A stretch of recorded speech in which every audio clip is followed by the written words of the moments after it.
മാനദണ്ഡമില്ലാതെ, അവരുടെ ലിംഗത്തിന്റെ മാനദണ്ഡമില്ലാതെ, അവരുടെ ജാതിയുടെ മതത്തിന്റെ മാനദണ്ഡമില്ലാതെ, മറ്റൊരു മാനദണ്ഡവും കൂടാതെ പ്രായപൂർത്തി വോട്ടവകാശം യൂണിവേഴ്സൽ അഡൽട്ട് ഫ്രാഞ്ചൈസി നടപ്പിലാക്കിയ രാജ്യമാണ് ഇന്ത്യ മഹാരാജ്യം.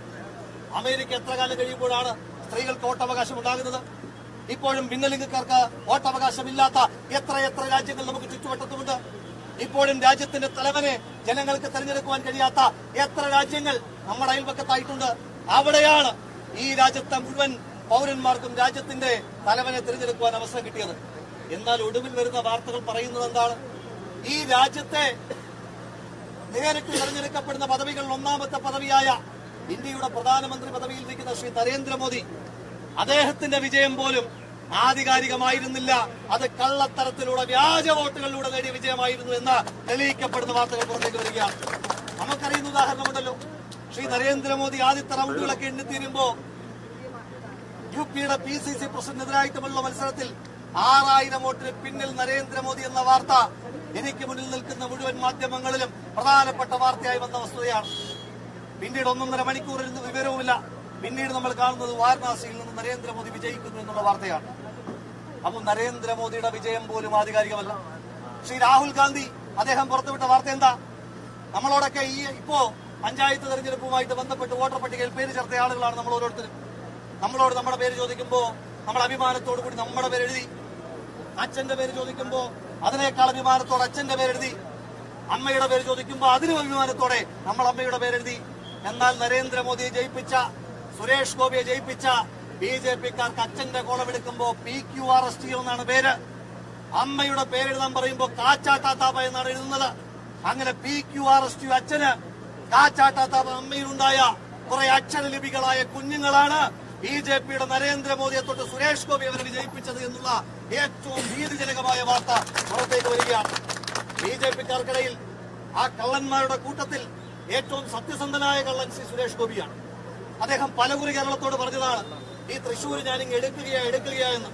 അന്നേരമൊന്നും നമ്മൾ വിശ്വസിച്ചില്ല. നമ്മൾ വിചാരിച്ചു അതുപോലെ ശ്രീ സുരേഷ് ഗോപി എന്തോ ഇടുവായിത്തം പറയുന്നതാണ് എന്ന്. പക്ഷെ അദ്ദേഹം ആ കള്ളന്മാർക്കിടയിൽ ഏറ്റവും സത്യസന്ധനായ കള്ളനായതുകൊണ്ട് അദ്ദേഹം പറഞ്ഞു വെച്ചതാണ്, ഞാൻ ജയിക്കുകയല്ല കട്ടെടുക്കുകയാണ് എന്ന് നിരവധി തവണ സുരേഷ് ഗോപി തന്നെ പറയുന്ന സാഹചര്യം ഉണ്ടായി. ഈ രാജ്യത്തിന്റെ പ്രധാനമന്ത്രി പദവി തൊട്ട് ഇന്ന് BJPക്കാർ കൈയാളുന്ന മുഴുവൻ പദവികളും ഈ രാജ്യത്തെ ജനാധിപത്യത്തെ മോഷ്ടിച്ച അവർ നേടിയ വിജയങ്ങളാണ്. ആ വിജയങ്ങൾക്കെതിരായി ശ്രീ രാഹുൽ ഗാന്ധി എന്ന ഇന്ത്യയുടെ പ്രതിപക്ഷ നേതാവിന്റെ നേതൃത്വത്തിൽ അതിശക്തമായ സമരങ്ങൾ ഈ രാജ്യമെമ്പാടും നടന്നുകൊണ്ടിരിക്കുകയാണ്. നിങ്ങൾക്കറിയാം, ബീഹാറിൽ അവസാനമായി ഒരു കോൺഗ്രസ് മുഖ്യമന്ത്രി ഉണ്ടാകുന്നത് 3 പതിറ്റാണ്ടുകൾക്ക് മുൻപാണ്. ആ ബീഹാറിന്റെ മുന്നിൽ, ആ ബീഹാറിന്റെ മണ്ണിൽ വോട്ടർ ജാഗരൻ യാത്ര എന്ന ഇന്ത്യയുടെ പ്രതിപക്ഷ നേതാവിന്റെ യാത്രയ്ക്ക് ഓരോ ദിവസവും അണിനിരക്കുന്നത് 10,000-കണക്കിനായ മനുഷ്യന്മാരാണ്.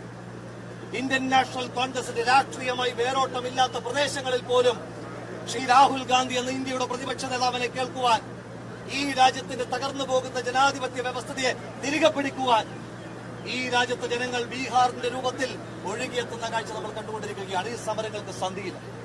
എനിക്ക് മനസ്സിലാകാത്തത്, ഈ തിരുവനന്തപുരത്തെ AC-യും CI-യും അടക്കമുള്ള ആളുകളോട് എനിക്ക് ചോദിക്കാനായിട്ടുള്ളത്, നിങ്ങൾ കേരള പോലീസിൽ ഈ നാടിനൊരു പ്രത്യേകതയുണ്ടല്ലോ. ഈ നാടിന്റെ പ്രത്യേകത മതേതരത്വത്തെ മുറുകെ പിടിക്കുന്ന നാടാണ്. വർഗീയത എങ്ങനെയൊക്കെ വേരൂന്നുവാനുള്ള ശ്രമങ്ങൾ നടത്തിയാലും അതിനെ പരാജയപ്പെടുത്തിയ നേമവും മഞ്ചേശ്വരവും പാലക്കാടും അടങ്ങുന്ന ഈ കേരളത്തിൽ നിങ്ങൾ ശ്രീ പിണറായി വിജയൻ എന്ന കേരളത്തിന്റെ മുഖ്യമന്ത്രിയുടെ ആഭ്യന്തരമന്ത്രിയുടെ കീഴിലുള്ള പോലീസാണ് എങ്കിൽ നിങ്ങൾക്ക് എന്തിനാണ് അമിത്ഷായ്ക്കും നരേന്ദ്രമോദിക്കും എതിരായുള്ള പ്രതിഷേധത്തെ കാണുമ്പോൾ ഇത്രയേറെ അസ്വസ്ഥതയുണ്ടാകുന്നത്? ബഹുമാനായ CI സർക്കിൾ ഇൻസ്പെക്ടർ അദ്ദേഹത്തോടുള്ള എല്ലാ ബഹുമാനവും നിലനിർത്തിക്കൊണ്ട് പറയട്ടെ, അദ്ദേഹം പറഞ്ഞത് എല്ലാവർക്കും ഒരു നിയമമേ ഉള്ളൂ എന്നാണ്. ബഹുമാനപ്പെട്ട CI, അങ്ങയോട് ഞങ്ങൾക്ക് ഏതെങ്കിലും നിയമത്തിന്റെ ഇളവ് ഞങ്ങൾ ചോദിച്ചിട്ടില്ല. അങ്ങേക്ക് നിയമപരമായി ചെയ്യുവാൻ കഴിയുന്ന മുഴുവൻ കാര്യങ്ങളും ചെയ്യുവാനുള്ള പൂർണ്ണമായ സ്വാതന്ത്ര്യം ഇന്നത്തെ ദിവസം വരെ ഈ രാജ്യത്തുണ്ട്. നാളെയും ആ സ്വാതന്ത്ര്യം നിലനിർത്തുവാൻ വേണ്ടിയിട്ടാണ് ഞങ്ങൾ ഈ പോരാട്ടവുമായി വരുന്നത്. അങ്ങേക്ക് അങ്ങയുടെ കൃത്യനിർവഹണം നടത്തുവാനുള്ള സ്വാതന്ത്ര്യമുള്ളതുപോലെ ഞങ്ങൾക്ക് ജനാധിപത്യപരമായി പ്രതിഷേധിക്കുവാനുള്ള സ്വാതന്ത്ര്യവും ഈ രാജ്യത്തുണ്ട് എന്ന് ബഹുമാനപ്പെട്ട പോലീസ് ഇൻസ്പെക്ടർ മനസ്സിലാക്കേണ്ടതായിട്ടുണ്ട്.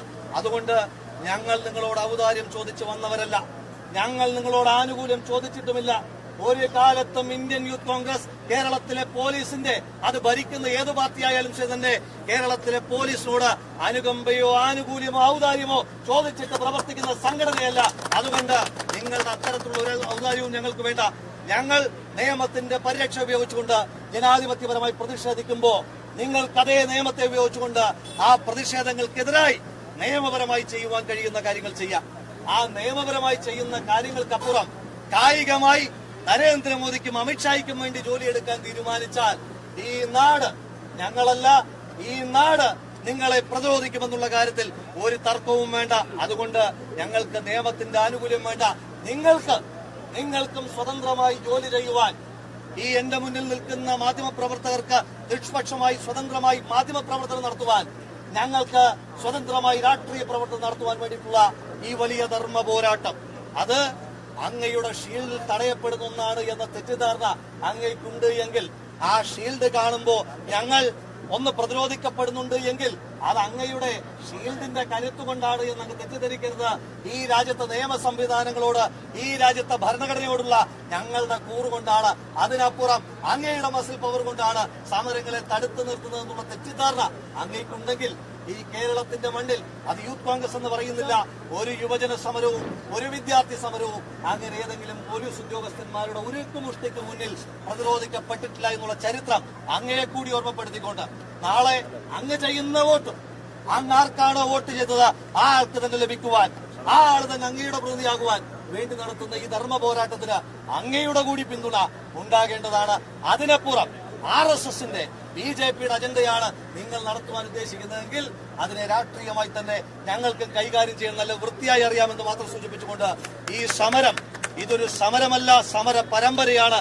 ഈ സമര പരമ്പരയുടെ തിരുവനന്തപുരം ജില്ലയുടെ ജില്ലാ യൂത്ത് കോൺഗ്രസ് കമ്മിറ്റിയുടെ ഈ സമരത്തെ ഔപചാരികതയുടെ പേരിൽ ഉദ്ഘാടനം ചെയ്ത് അറിയിച്ചുകൊണ്ട് നിർത്തുന്നു. നന്ദി, നമസ്കാരം. Jai Hind, Jai Youth Congress. i2i News, an eye for truth. i2i News subscribe ചെയ്തിട്ടില്ലാത്തവർ ഇപ്പോൾ തന്നെ സബ്സ്ക്രൈബ് ചെയ്യുക. നോട്ടിഫിക്കേഷൻ ലഭിക്കുവാൻ ബെൽ ബട്ടണും അമർത്തുക.